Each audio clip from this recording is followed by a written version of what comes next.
Before I begin, I will say trigger warning because this content here is going to involve things that involves trafficking. So therefore, please be aware. But as you can see here, it says that Veah, who is currently a part of the most recent season of 90 Day Fiancé, has been in the news as she's a valuable witness to shady practices by a non-profit acting under the guise of helping trafficking victims in Idaho. Okay. Now, with that being said, we continue where it starts off by saying, as more whistleblowers come forward, federal authorities have launched an investigation of an influential Idaho nonprofit accused of exploiting human trafficking victims in a Medicaid fraud scheme. The alleged scheme involving Community Outreach Behavioral Services, a non-profit that says it provides trauma care to trafficking victims in Idaho, was exposed in a series of Investigate West stories published in early July. I mean, listen, this is really, really messed up stuff. Why do we live in this world, man? Why do we live in this world? But it continues by saying those articles included accounts from victims and former employees who said Cobb's founder Paula used manipulative tactics to recruit and keep victims in safe houses. All right. Once a for-profit company owned by Paula's son billed their Medicaid insurance in ways that experts say likely amounted to fraud. Now, as we move on to the next page itself in particular, as you can see here, did it just swipe across? Oh, there we go. we finally got it to work. Hey ho. Now, with that being said, it continues here at the top by saying Veah, who's obviously a part of the current season of 90 Day Fiancé, as she's currently in Durban, South Africa, with Sunny. A sex trafficking survivor who lived at Cobb's safe house in 2021 agrees with other residents who previously told Investigate West that the program was like being trafficked all over again, she said. And this is so sad. This is so sad. You think that your life is finally being saved. You think you're finally you're going somewhere that's going to be good for you. And then you find out, guess what? You've basically been, manipulated. You've been lied to. You've been recruited. This is disgusting. Porter played favorites, she said, selectively enforcing her ever-changing rules and punishing those who broke them. Absolutely disgusting. Unless you're her favorite, you're at the bottom, said Veah. It's a power structure that mirrors that of traffickers, with Paula at the top of the hierarchy, survivors and former employees say. Also continues by saying it's very much like a cult. You got your leader, you got to please the leader.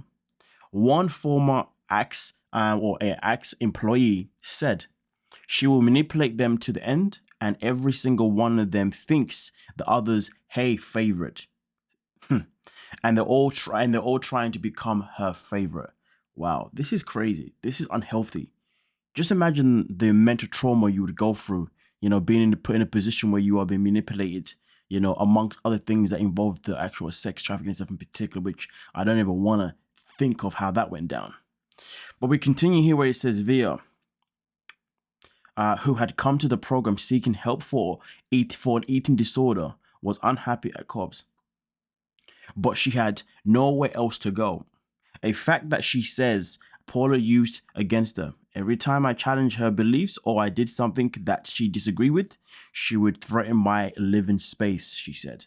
That is absolutely atrocious. Just imagine being in a space where you think you're away, but then this person is now actually threatening your living space. Honestly, I don't know how people are built like this. I don't know what happens to people to be like this, Honestly, people go through some messed up things and they end up doing messed up things to others. And that just sucks. But we continue here where it says Veah continued pushing back against Paula's rules. Finally, after about 2 months, Paula kicked her out of the safe house, Veah said. Her eating disorder had only gotten worse while at Cobb's, and now she was homeless. And to be honest, being homeless was probably the best thing that ever happened to her, because I would rather be homeless rather than be stuck in that situation.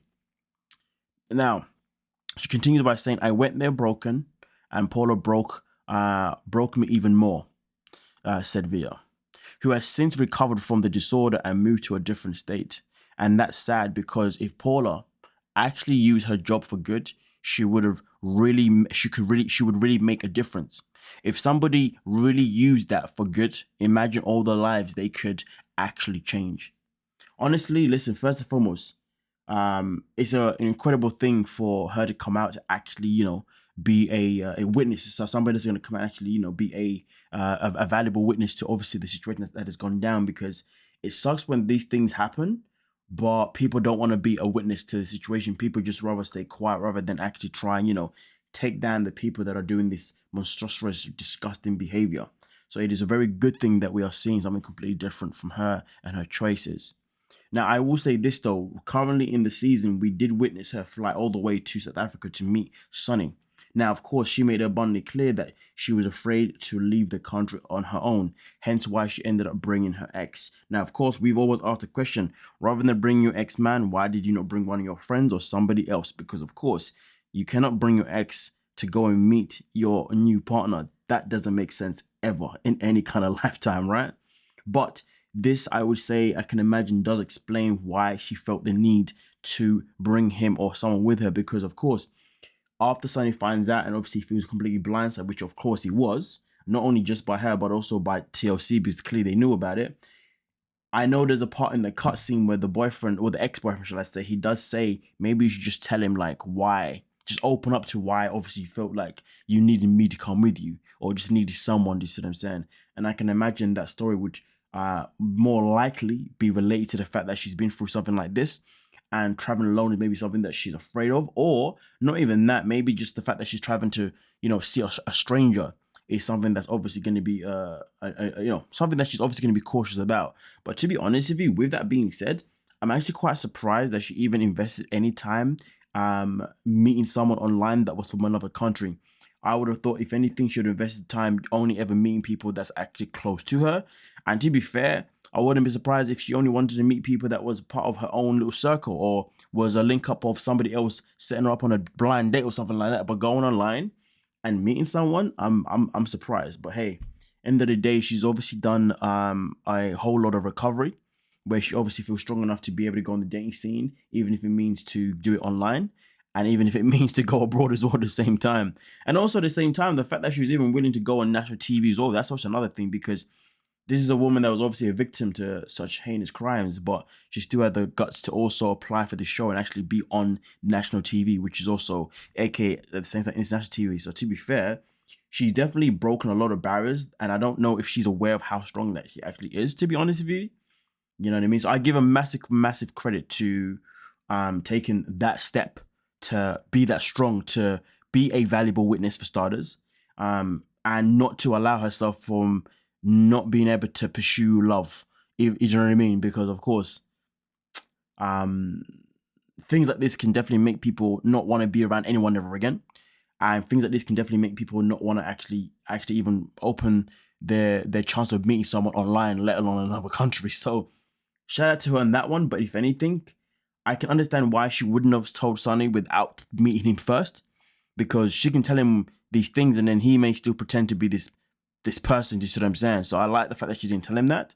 And if anything, if she did ever tell him, it was always going to make sense to tell him in person once she obviously got to know him and she knew that he was a genuine person. But bringing your ex on that trip is still not acceptable. That is wild. I know I would not be happy. You come to me and you say, yeah, I had to bring my ex. Nah, I'm asking you questions about why didn't you bring your friend, or why didn't you bring somebody else, blah, blah, blah, blah. In fact, I would rather you just cancel to me because you couldn't find someone to come with you. I ain't tolerate you bringing your ex. Are you mad? Are you crazy? What if I bought my ex? Would you be happy? Don't be a hypocrite now. But nonetheless, though, let me know what you're thinking down below in the comment section. We'll talk about it. Don't forget to like, subscribe, and of course, peace.